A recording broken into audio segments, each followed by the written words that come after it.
একবার না দুইবার অনেকবার তাকে আমি বাড়ি থেকে ফিরানোর চেষ্টা করি। মদ খায় না, বাড়ি যায় না, অন্য জায়গা থেকে আসে আমার বাধ্যের বাইরে। এমনই আমার বউ আপনারা সবাই জানেন। যাকে তো বিয়ে করা করছিলাম এবং বর্তমানে রিয়ামনির সাথে কেন সম্পর্ক নষ্ট সেটাও আপনারা জানেন। কারণ আমার অসুস্থ বাবার টাইমে তাকে আমি কাছে পাইনি এবং আমার বাবা মারা যাওয়ার পর সে বিভিন্ন রকম নাচ গান করেছে এবং একবার না দুইবার অনেকবার তাকে আমি বাড়ি থেকে ফিরানোর চেষ্টা করি। মদ খায় না, বাড়ি যায় না, অন্য জায়গা থেকে আসে আমার বাধ্যের বাইরে। কিন্তু এই প্রশ্নে আপনারা জনগণ যারা আপনারা সাংবাদিক যারা ছিলেন ওকে কিন্তু ২-৩ বার প্রশ্নও করেছিলেন যে, "আপনার স্বামীর হুকুমে ছাড়া আপনি কেন কাজ করতে চান?" সে বলে, "এটা আমার কাজ না, কাজ করে খেতে হবে না?" সে স্বামীর দরকার নাই। সে কি বলে, "আমার কাজ আগে, কাজ করে খেতে হবে।" তাহলে আরেকজন দাবি করলে সে বলছে কি সে আমার বউ হয়। তো সে আপনি করে বলছেন যে কাগজ দেখাও। যে কাগজও দেখাতে পারে। যে ভাই মুখের কথাতে সবকিছু হয় না। ঠিক না? সে পরবর্তীতে তাকে ধর্ষণ করছে। আমার কথা সে আগে তো বিয়ে করে থাকে, তো ধর্ষণ কিভাবে করলাম তাকে? ঠিক না?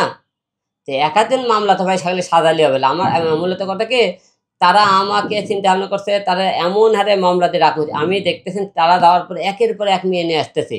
তাদের লুক, তাদের কাজের গেটআপ দেখে তাদের হিংসা হয়। তারা কিন্তু তারাও কাজ করতেছে। হিরো আলমের কাজের সাথে আমি তো বলে ডিগলার দিয়ে দিলাম আপনাকে। এর আগে নুসরাত ছিল, নুসরাত কিন্তু ৩ মাস ৬ মাস পরে নুসরাতের নামগুলো নাই হয়ে গেছে।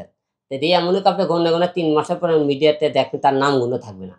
এতদিন তো হিরো আলম নামে চলছে তারা। দেখেন না কতদিন চলে তারা। মামলা দেওয়ার উদ্দেশ্য হলো হিরো আলমক থামানোর জন্য, দমকানোর জন্য। তাদেরকে থামিয়ে ধমকে মামলা দিয়ে চিন্তা করতে একেতে ভুলে মামলা মূল্যে ২-৪ মাসে জেলখানায় রাখতে পারি। তো আমরা এককভাবে নাচ গান করতে পারব। তাই হিরো আলম তখন পেয়েছে হয়তো কমে যাবে। সে টাইমলাইনে থাকবে না। এটাই তাদের মূল পরিকল্পনা।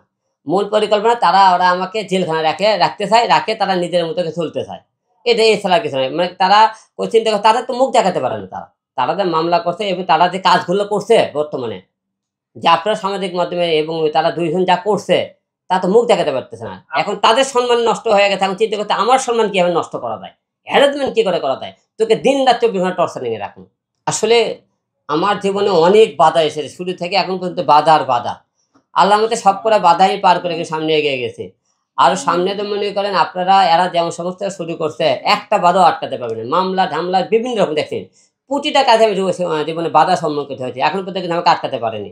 আমি আশা রাখতেছি সামনেও কোনো বাধা আমাকে আটকে রাখতে পারিবে না। রিয়া মনি এবং মিথিলা ২ জনে ২ টা মামলা করে রাখছে কিন্তু আমার নামে। যে মামলাগুলো তারা করে রাখছে মনে করেন মহারণা বিষয়ে। যে ৳১২,০০,০০০ সে দেনমোহরের দাবি করে মামলা করেছে আমার নামে। আরেকজন ৳১৫,০০,০০০ দাবি করে মামলা করেছে। ২ জন ২ টা মামলা করে রাখছে। তো ২ টা হলো যে একই গ্রুপ দেখছেন যে মনে করেন ২ জন গেছে এ এক গালালো, ও এক গালালো, গালাগালি পর ২ টা এখন এক হয়ে গেছে। ২ টা একসাথে ঘুরে, ২ টা একসাথে ভিডিও বানায়, ২ টা এমনকি আমার সাথে মনে করেন বিরুদ্ধ কথাবার্তা বলে। আচ্ছা আমার কথা হলো যে আইন চায় সাক্ষী প্রমাণ। তার কাছে আমার কথা সে যদি আমার নামে টাকা পেয়ে থাকে, আদালতে সে দিলমজুর কাগজ না পেয়ে থাকে, তাহলে অবশ্যই সে মামলা করার রাইট আছে। আর আমি যদি সাক্ষী প্রমাণ সবকিছু আপনার সামনে প্রমাণ করতে পারি, তাহলে তো সে মামলার কোনো মূল্য নাই। তা মামলা থেকে মূল্য করতেই পারে। এটা অস্বাভাবিক কিছু না। সে মামলা করছে, আমি আমার সাক্ষী প্রমাণ নিয়ে তাদের সামনে হাজির হব।